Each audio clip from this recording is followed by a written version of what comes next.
This is How to Start a Medical Podcast. Here's your host, Pharmacy Joe.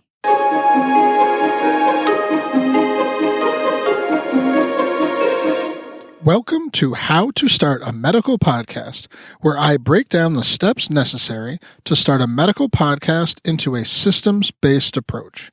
This is episode 4. My name is Pharmacy Joe. I am a board-certified clinical pharmacist and the host of the Elective Rotation, a critical care pharmacy podcast. My goal with this podcast is to increase the number of medical podcasts available. To get a 3-page free PDF of all the resources I use to podcast, head over to howtostartamedicalpodcast.com. In this episode, I'll discuss the 3 most common reasons that hold someone back from creating a podcast. The first reason is I don't like the sound of my voice. Now, I've got news for you. No one likes the sound of their voice the first time they hear it played back. Your entire life, you've heard your voice conducted through your body to your ears. It sounds significantly different the first time you hear yourself on a recording. This is just something you'll need to get over. It happens to everybody, so don't let it hold you back from podcasting. The second reason is something called imposter syndrome. If you find yourself thinking, who am I to have a podcast? Who would want to listen to me? I don't feel like an expert. Then you have imposter syndrome. The good news is that imposter syndrome is all in your head, and the cure is simple. Just start your podcast. Here's why. Even though I launched to an audience of 0, I now have over 20,000 downloads and receive many emails thanking me for the podcast. Here are just 2 examples of emails that I have received.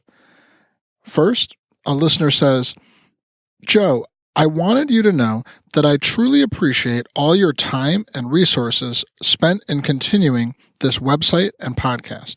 It has certainly impacted my professional and personal growth as a future healthcare professional in the best way possible. And another listener wrote, Joe, thank you for your passion to teach and share. I feel extremely fortunate to have found you. Thank you ever so much for all these clinical pearls and suggestions. I am most grateful. You have a unique set of experiences that is valuable to others. You are the expert in the way that you do things, and you owe it to yourself to get your expertise or opinion out there because it will truly improve the lives of others who listen to you. The third reason is being intimidated by the technology. Yes, you'll need a microphone and to learn how to use some new software.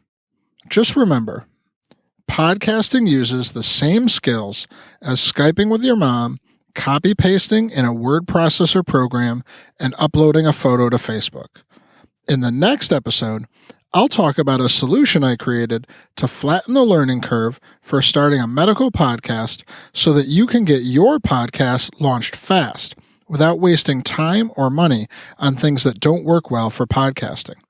To get a 3-page free PDF of all the resources I use to podcast, head over to howtostartamedicalpodcast.com. Thank you for listening. I'll see you in the next episode.